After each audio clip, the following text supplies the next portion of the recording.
अस्सलाम वालेकुम स्टूडेंट्स, कैसे हैं आप? उम्मीद करता हूँ खैरियत से होंगे। पिछले कई दिनों से मैं मैथ्स की वीडियो बना रहा हूँ क्लास 10th के लिए या फिर क्लास 9th के लिए। आज जो मैं वीडियो बनाऊँगा वो रिलेट करेगी फ़िज़िक्स क्लास 10th, और ये वीडियो कोई न्यूमेरिकल या कोई डेरिवेशन नहीं है, और ये वीडियो है सिर्फ़ और सिर्फ फार्मूलाज या फिर फार्मूलाई। चैप्टर स्टार्ट होते हैं क्लास 10th में फ़िज़िक्स में 9 से, जो कि है सिंपल मशीन, एंड होते हैं न्यूक्लियर फिज़िक्स चैप्टर नंबर 19। तो हम देखते हैं कौन कौन से फॉर्मूले यूज़ होते हैं मुख्तलिफ चैप्टर्स में। तो हेयर वी स्टार्ट। सबसे पहले हम देखेंगे चैप्टर 9 जो कि है सिंपल मशीन।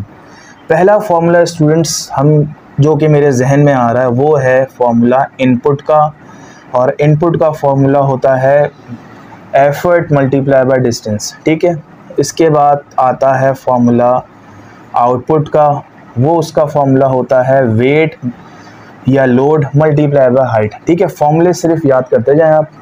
अगला फार्मूला मेरे जहन में आ रहा है मैकेनिकल एडवांटेज। सही है, जनरल फार्मूला मैकेनिकल एडवांटेज का होता है, क्या होता है भाई?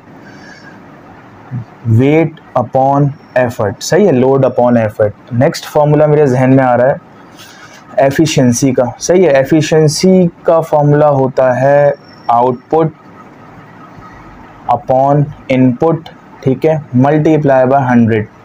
अब आउटपुट को अगर एक्सपेंड करेंगे तो ये बन जाएगा W इंटू एच, और इनपुट को एक्सपेंड करेंगे P into D multiply by 100, और एफिशिएंसी की शॉर्ट फॉर्म ईटा होती है, आपको पता है। ठीक है, नेक्स्ट फार्मूला जो हम देखते हैं वो आएगा मैकेनिकल एडवांटेज ऑफ लीवर।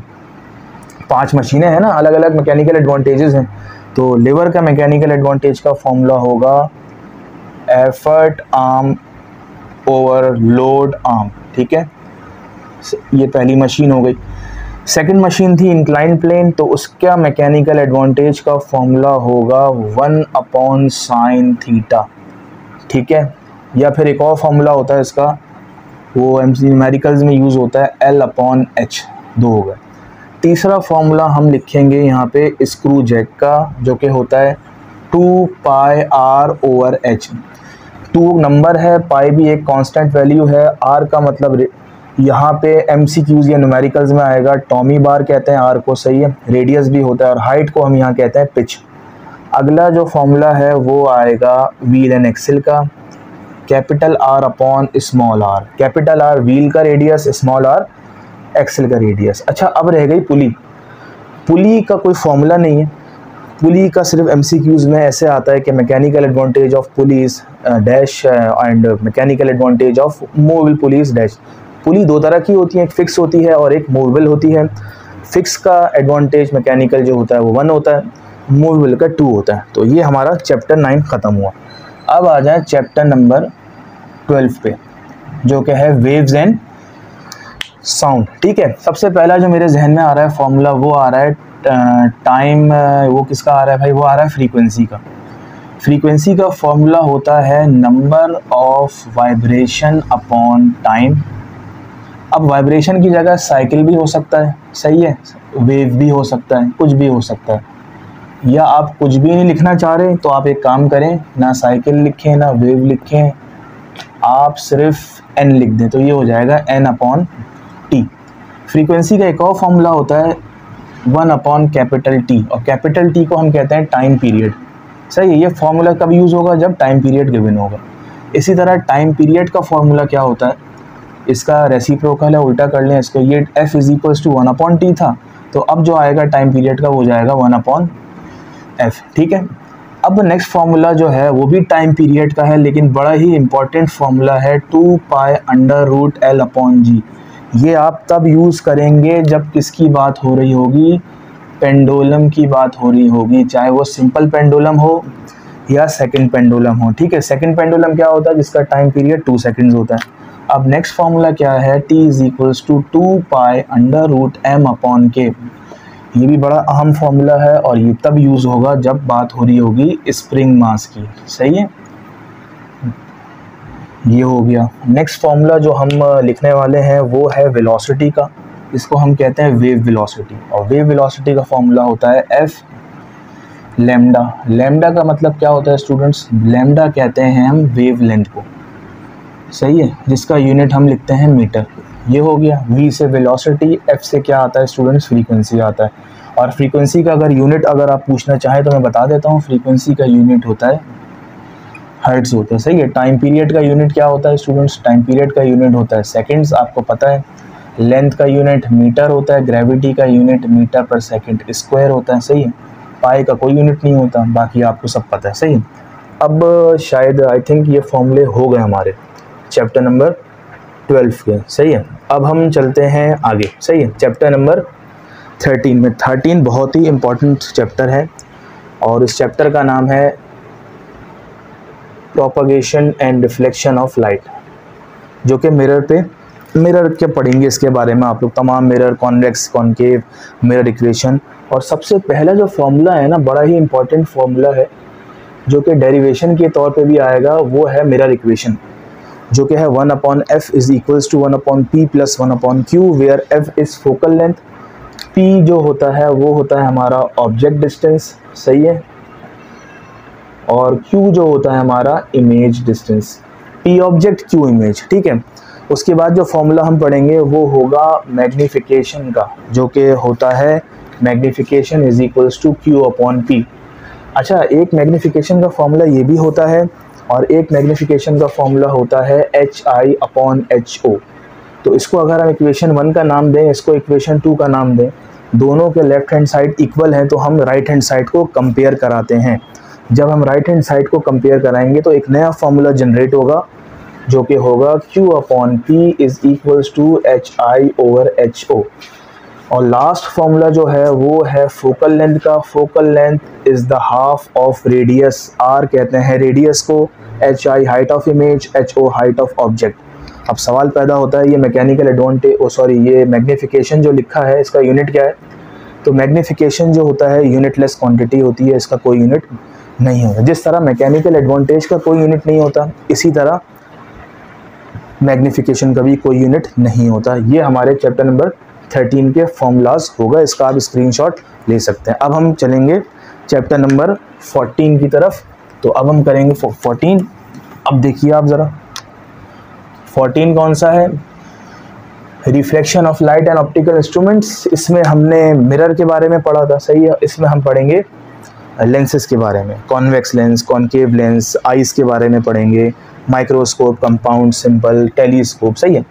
पहला फॉर्मूला तो वही है students, 1/f is equals to 1/p plus 1/q। ठीक है। दूसरा फॉर्मूला भी वही है, m is equals to q/p। ये और तीसरा भी वही है, m is equals to HI/HO। Similar formulas हैं। सही है। अब एक नया फॉर्मूला मेरे जहन में आ रहा है जिसको हम कहते हैं रिफ्रैक्टिव इंडेक्स, म्यू भी कहते हैं, n भी कहते हैं। Refractive index is equals to sine angle I upon sine angle R। सही है। और ये जो रिफ्रैक्टिव इंडेक्स का फॉर्मूला है ना, इसको हम स्नेल्स लॉ भी कहते हैं। सही है। स्नेल्स लॉ भी कहते हैं, पेपर में भी आता है। नेक्स्ट फॉर्मूला भी रिफ्रैक्टिव इंडेक्स का है। ये जो फॉर्मूला है थोड़ा चेंज है, ये है speed of light in air divided by speed of light in any medium. ये भी फॉर्मूला है रिफ्रैक्टिव इंडेक्स का। अब आप बोलेंगे दो आ गए ये तो भाई इसमें एंगल दिया हुआ, इसमें एंगल नहीं दिया हुआ। तो ये फॉर्मूलाज हमारे मुकम्मल हुए चैप्टर नंबर 14 के। अब करेंगे 15 के फॉर्मूला, और 15 में इत्तेफाक से कोई भी फॉर्मूला नहीं है। अब आ जाए चैप्टर नंबर 16। एक लेंदी चैप्टर है ये।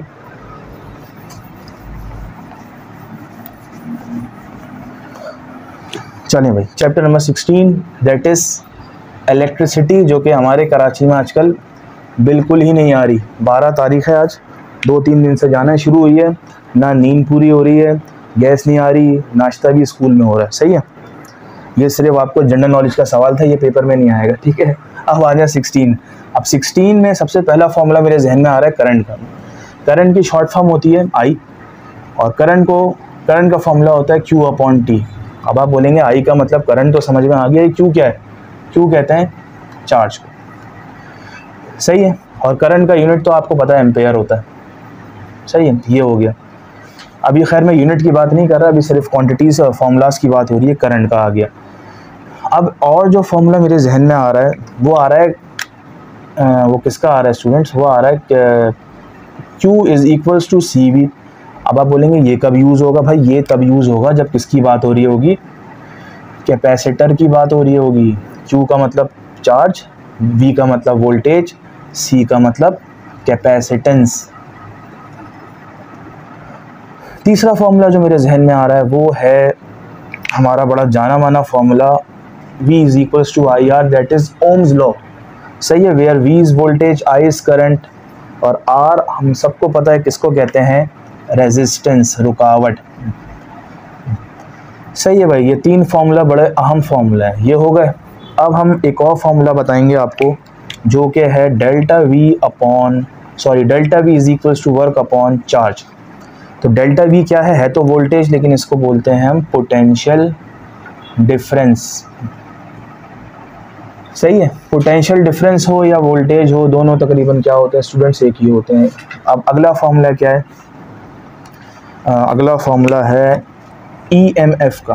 EMF कहते हैं इलेक्ट्रोमोटिव फोर्स। तो इसका फॉर्मूला भी क्या है? इसका फॉर्मूला है एनर्जी अपॉन चार्ज, और इत्तेफाक से इसका यूनिट भी क्या होता है? वोल्ट होता है। तो यहाँ लिख लें, तीन चीज़ों के यूनिट एक ही होते हैं, एक पोटेंशियल डिफरेंस का यूनिट, एक वोल्टेज का यूनिट, सही है, और तीसरा EMF का यूनिट क्या होते हैं स्टूडेंट्स? वोल्ट होते हैं। याद रखिएगा, वोल्ट की शॉर्ट फॉर्म V होती है। ये फॉर्मूले हो गए। अब अगला फॉर्मूला कौन सा जहन में आ रहा है स्टूडेंट्स? अगला फॉर्मूला जो आ रहा है वो है जूल्स लॉ का फॉर्मूला, जो कि है W is equals to I square RT। W work होता है, I current, R resistance, T time. ठीक है, टाइम पीरियड नहीं है, टाइम है। नेक्स्ट फॉर्मूला कौन सा जहन में आ रहा है? पावर का। पावर के तीन फॉर्मूले हैं, शायद दो। एक तो है W upon T, simple, class 9th में पढ़ चुके हैं आप। दूसरा फॉर्मूला है P is equals to I square R। सही है। तीसरा फॉर्मूला है P is equals to IV, इसको VIP भी कहते हैं। सही है। अब पावर के यूनिट क्या होते हैं सुन लें, तीनों के यूनिट वॉट होते हैं। पावर पावर पावर वॉट होते हैं, ये आप क्लास 9th में पढ़ चुके हैं। सही है। अगला फॉर्मूला जो मेरे जहन में आ रहा है वो आ रहा है ये वाला, equivalent resistance is equals to R1 plus R2 plus R3। ये कब यूज़ होगा? जब बात हो रही होगी सीरीज़ कॉम्बिनेशन की, मतलब तीन रेजिस्टर्स एक ही लाइन में सीरीज़ में लगे हों तो ये फॉर्मूला यूज़ होगा। और अगर तीनों रेजिस्टेंस या दो से ज़्यादा रेजिस्टर्स पैरेलल में लगे हों ऊपर नीचे तो ये फॉर्मूला यूज़ होगा। सही है स्टूडेंट्स, ये हमने कर लिया। तो अभी तो मेरे जहन में यही फॉर्मूलाज हैं, बल्कि एक फॉर्मूला और आ रहा है मेरे जहन में।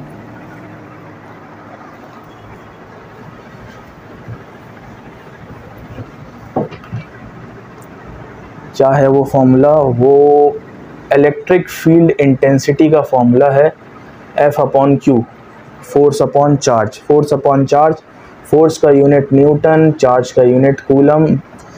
तो ये फॉर्मूलाज हो गए जो यूज़ होते हैं MCQs के तौर पे भी और न्यूमेरिकल्स में। अब बात होगी चैप्टर नंबर 17 की, जिसमें एक भी फॉर्मूला नहीं है अल्हम्दुलिल्लाह, और चैप्टर 18 की बात होगी जिसमें भी एक भी फॉर्मूला नहीं है। तो इट मीन्स कि आपका सिर्फ और सिर्फ एक चैप्टर रह गया, वो है आपका न्यूक्लियर फिज़िक्स, जो कि है 19 चैप्टर, जिसमें हम फिजन पढ़ते हैं, फ्यूजन पढ़ते हैं, सही है, रेडियो एक्टिविटी पढ़ते हैं। वो है चैप्टर नंबर 17। तो ये हम लिखेंगे 19। इसमें देखते हैं कितने फार्मूला हैं। इसमें सिर्फ और सिर्फ एक ही फार्मूला है, वो है हमारे आइंस्टाइन का E is equals to MC square. E का मतलब एनर्जी, M का मतलब मास, C का मतलब होता है स्पीड ऑफ लाइट।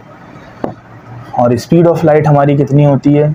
3 × 10⁸ मीटर पर सेकेंड। एक और फार्मूला देख लें, वैसे ये आप पता है आपको, एटॉमिक मास का फार्मूला होता है A is equals to Z plus N। ये एटॉमिक मास होता है, ये मास नंबर, ये आपका एटॉमिक नंबर होता है। एटॉमिक नंबर को हम नंबर ऑफ प्रोटॉन भी कहते हैं और नंबर ऑफ इलेक्ट्रॉन भी कहते हैं। और N का मतलब तो आपको पता है नंबर ऑफ न्यूट्रॉन होता है। तो that ends all the formulas containing in class 10th physics book. तो अब एक और वीडियो के साथ हाजिर होंगे, तब तक के लिए अल्लाह हाफिज़।